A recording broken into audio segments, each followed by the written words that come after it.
Bendera berwarna kuning terpasang di kediaman Yayat Supriyatna dan Susanti. Para tetangga sudah dari tadi malam berdatangan ke rumah mereka. Siang itu sebuah ambulans membawa keranda jenazah. Para petugas dan tetangga terlihat bergotong royong mengangkat keranda untuk dimasukkan ke dalam rumah. Sementara itu Susanti tampak menunggu di depan rumahnya. Matanya nanar. Sesekali dia menutup wajahnya serta menghapus air matanya. Putri sulungnya Viviani Sri Lestari yang baru berusia 17 tahun pergi di luar menghadap Sang Ilahi. Viviani dibunuh. Kepergian Viviani yang begitu cepat tentunya tak pernah disangka sang ibu. Hati Susanti begitu remuk.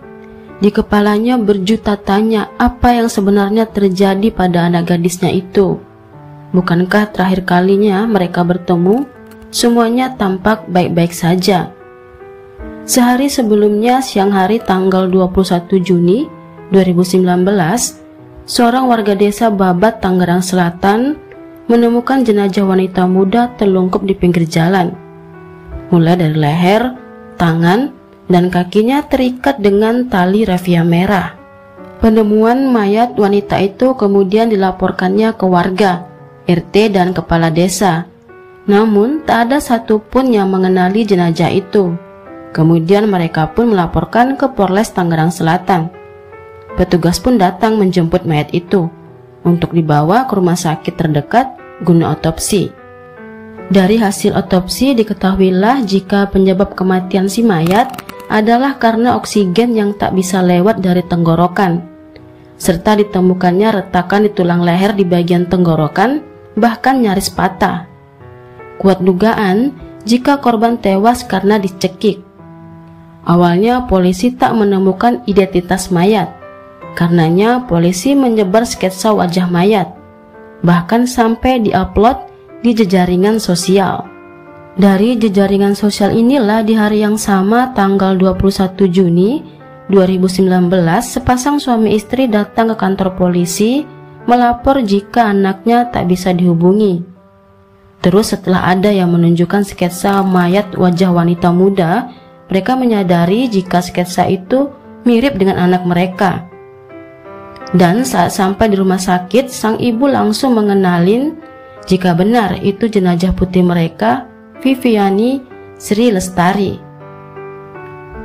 Menurut cerita sang ibu, Susanti, 1 hari sebelum Vivi wafat, semuanya terlihat biasa-biasa saja.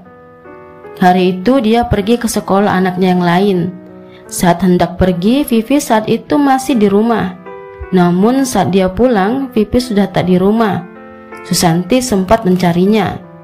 Salah seorang tetangga memberitahukan jika Vivi pergi naik mobil warna hitam. Susanti sebenarnya agak heran.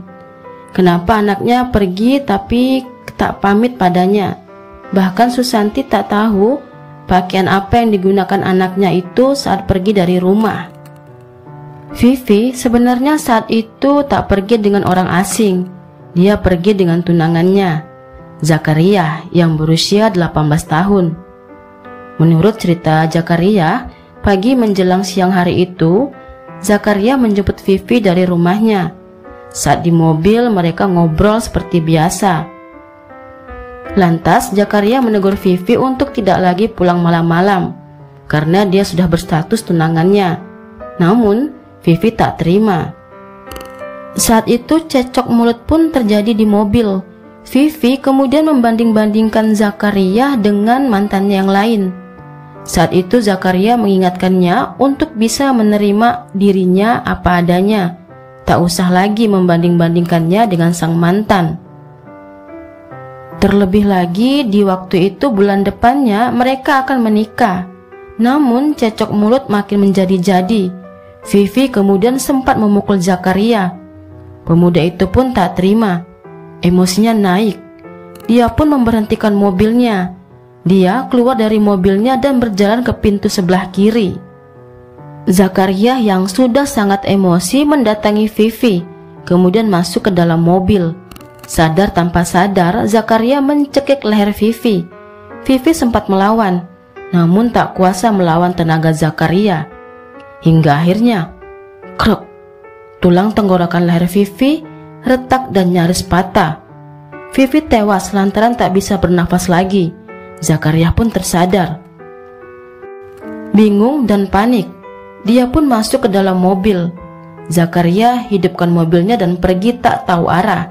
Sepanjang jalan Zakaria berpikir harus dibawa kemana mayat Vivi.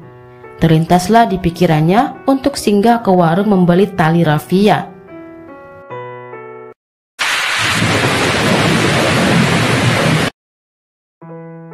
Mencari tempat yang aman, Vivi diikat dengan tali rafia berwarna merah dari kepala, tangan, dan kakinya. Lantas, Zakaria memutar-mutar mobilnya di daerah Tangerang Selatan. Sampailah dia di tempat sepi, tepatnya di Desa Babat. Di sanalah Vivi dibuang dengan kondisi telungkup. Namun saat hendak pergi, Zakaria berpas-pasan dengan seorang warga. Warga itu hendak pergi mancing. Awalnya si warga bersikap biasa-biasa saja, tak menaruh curiga dengan mobil hitam yang dia lihat. Namun saat dia bertemu dengan mayat Vivi, warga itu kembali teringat dengan mobil hitam yang tadi. Singkat cerita, warga menelepon Polres Tangerang Selatan. Mayat Vivi dibawa ke rumah sakit daerah Tangerang. Saat otopsi, tim dokter forensik menemukan sejumput daging di kuku Vivi. Daging itu kemudian disimpan untuk tes DNA. Sementara itu mayat Vivi sudah dijemput orang tuanya. Tim Polres pun melakukan penyidikan.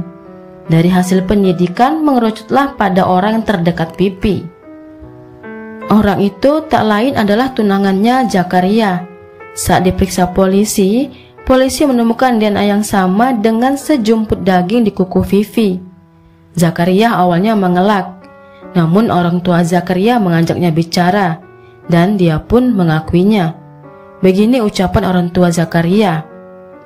Jika memang kamu pelakunya, maka akuilah. Bertanggung jawablah, terimalah hukumannya walau apapun itu. Menurut pengakuan Zakaria, dia membunuh Vivi karena Vivi selalu membanding-bandingkannya dengan sang mantan. Namun, dia tak pernah sama sekali berencana membunuh tunangannya itu. Semuanya spontan karena amarah tak terkendali.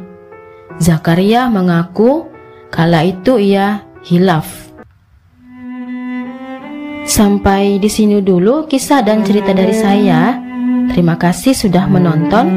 Sampai bertemu di kisah dan cerita lainnya.